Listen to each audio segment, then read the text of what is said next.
watching Numbskull News, and I got a question. What do you prefer? Do you prefer the Big 12 waiting around, waiting for however long, and poaching some schools from the ACC, or does the idea of merger sound a little better? That's the question I'm posing today because there's a lot of people out there that don't think that the merger is the right way to go, or they don't think it's actually going to happen. Now, everybody believes that eventually the Big 12 will get ACC schools. Now, what schools? We can have that argument all day long. I've always been a little partial to the merger idea. So let's weigh both a little bit. I get the idea of just getting a few brands out of there, 4 teams, maybe 6 teams, depending. Could Miami be one of those? I don't believe the Clemson stuff. I just don't. And there could be a Louisville, Pitt, you know, NC State, possibly Virginia Tech, things of that nature. But essentially, we go through the same thing that we did with the pack. That might take till 2036, maybe before.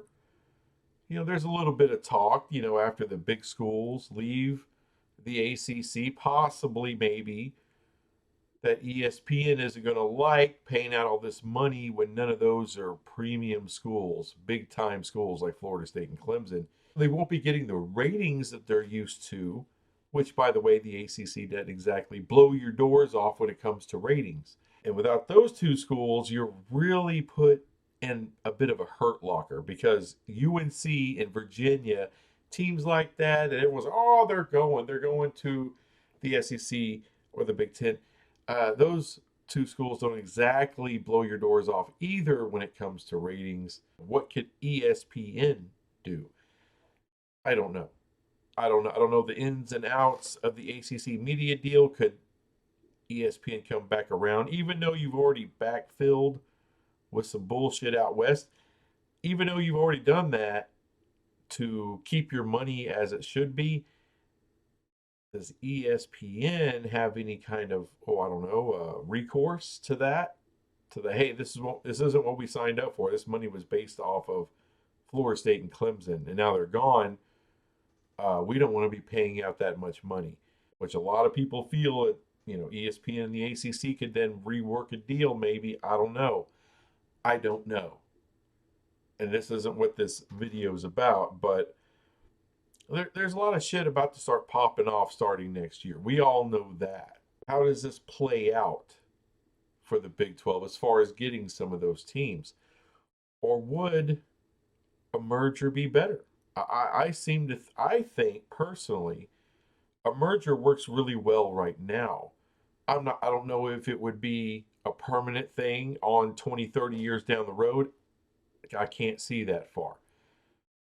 But the way I see a merger playing out, first I see it starting as more of a scheduling alliance, if you will. I know alliance is a dirty word to be using, but something that's contractual, not just a handshake agreement like other alliances have been, but something that's actually binding. And at that point, you can kind of see how it works. Can we get along? Can we coexist for a while?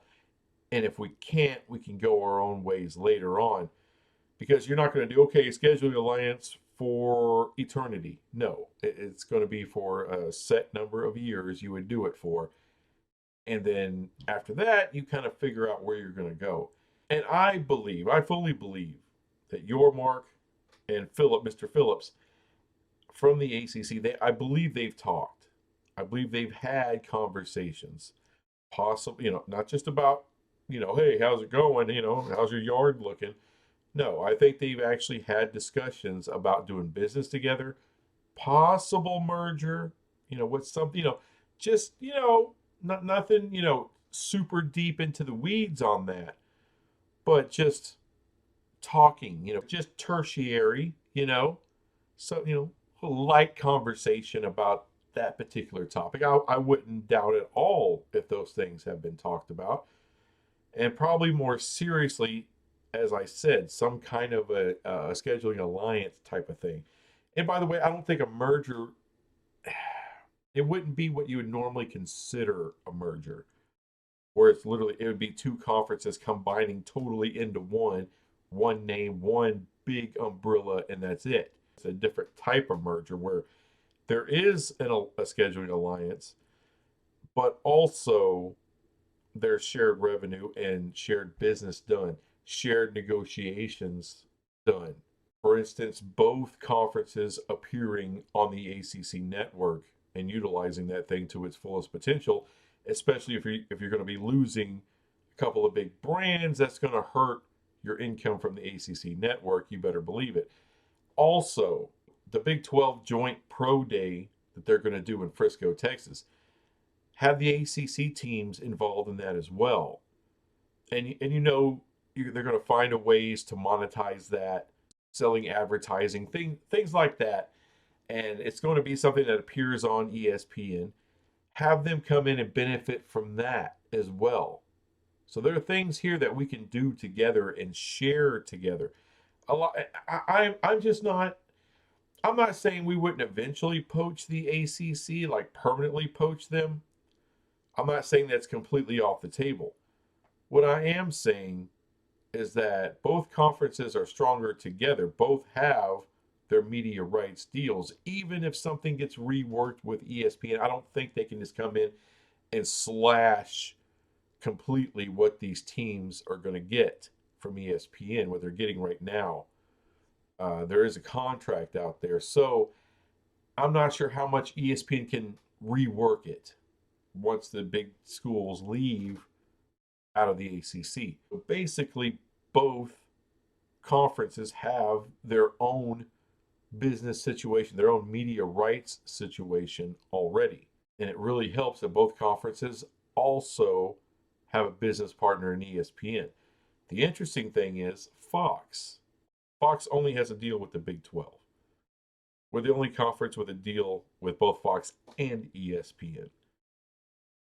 Would Fox want to throw in more money into this pot to get that basketball from the ACC and have that together with the Big 12? Because that is one of the big reasons they got involved in the Big 12 extension in the first place. That's why they wanted to stay involved, because they love the basketball aspect of it. And if you when those conferences merge, and I do believe that's eventually going to happen, and I'm a proponent of that, obviously. When that does happen, even in something where you still have the Big 12 and ACC branding, when that's still a thing, all these teams are going to play one another. That becomes incredibly attractive, I think, to an outfit like Fox. So there could be some restructuring in a positive way, to where everybody benefits. And people talking about this stuff, they kind of forget that ACC inventory is needed. All right, they're not going to just fade away. Now, if one day the Big 12 poaches 4 to 6 teams, and of course a couple of other teams have already left for higher ground, then yeah, that thing will be relegated to a group of 5, essentially. So I do believe there's every reason for the ACC to do it, because I've heard constant crap from some people that say, there's no reason for the ACC to merge with the Big 12. There's every reason for a merger. I call it a soft merger. It's not complete one conference. It's 2 conferences that are going to intermingle, do business together. There's going to be a contract put down for a certain period of time where that's going to happen. But it's going to be left as such where you can break it back apart and just have 2 standalone conferences if that's what needs to happen later on. But what if it does work out? Then you have essentially somewhere around a 30 team. It's 2 conferences, but blended, essentially a big 30 team son of a bitch. And if you're going to negotiate with media partners later on and you can do it together, it may be the best thing to do. Because all the big media companies need this content. They can really use it. Fox really wants that basketball. ESPN really needs the football. And like I've said over and over again, That just makes you so much more powerful when you're in the room with the Big Ten and with the SEC. It's going to be awfully hard for them to dick you around when you control that much inventory, when you control that much space, when you control that many brands. No, they're not the super huge brands. No, these are all middle class brands. But this isn't group of five stuff. These are power conference teams. And you're still talking about major markets: DFW, Boston, Miami, Orlando. And that's every time zone coast to coast. And, people say, well, there's hardly anybody in the mountain time zone.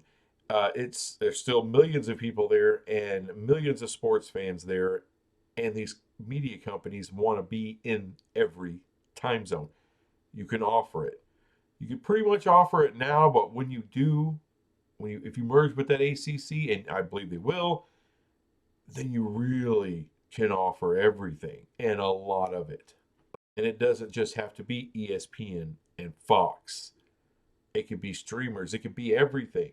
I know there's a lot of people it's just, I just don't want to have to deal with Boston College. I don't want to have to deal with Wake Forest and Syracuse and, SMU, Stanford or Cal. And,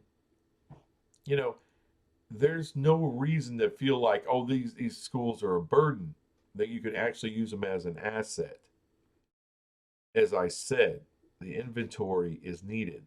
A lot of those media markets are really quality media markets. And if they're a part of a conference where it's not relying on brands, but it's relying on parity, well, Boston College can be a part of that parity. Maybe they got a shot to do something one day in this merged mega conference. To me, it just seems a little limiting to poach rather than merge. Merge, I think, gives you a lot of opportunity to do a lot of cool things. And you start out with a soft merger, but eventually you can get to a full merger.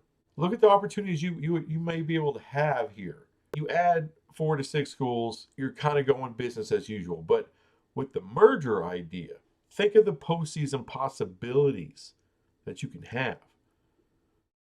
All right, you would have a Big 12 championship game and an ACC championship game. That would essentially be a semifinal.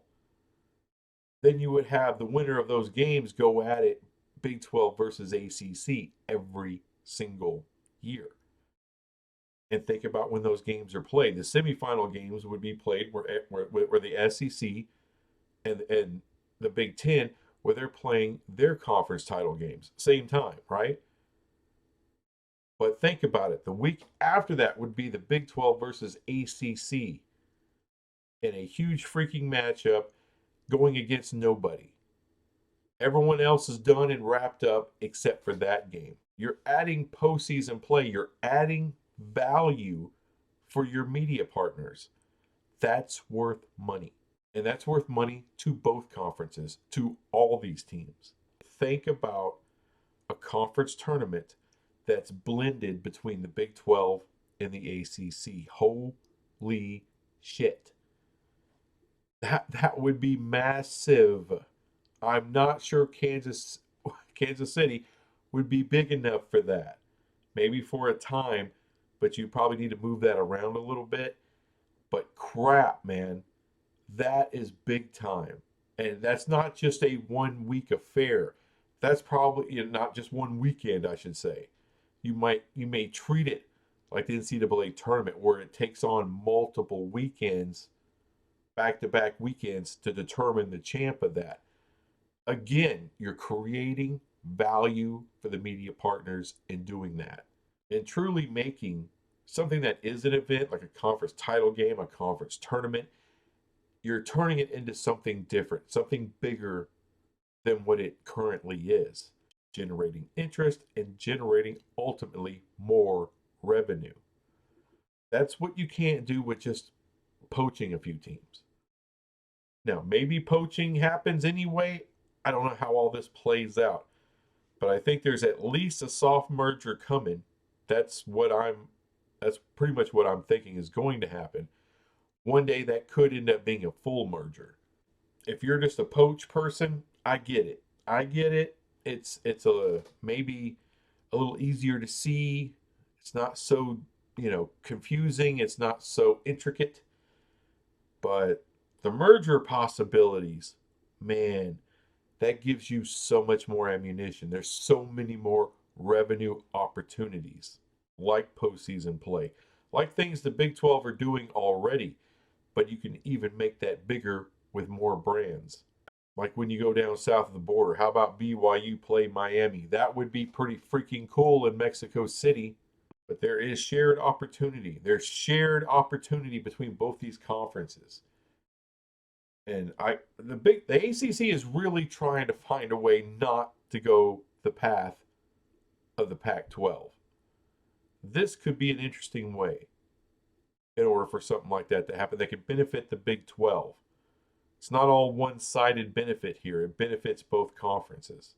I don't care what anyone thinks. I don't care what that's my speculation. That's what I'm going with, damn it. It's just too fun. It's just too much fun to think about. Anyway, that's all I got on that crap. And I'll be back with some other crap later. Bye.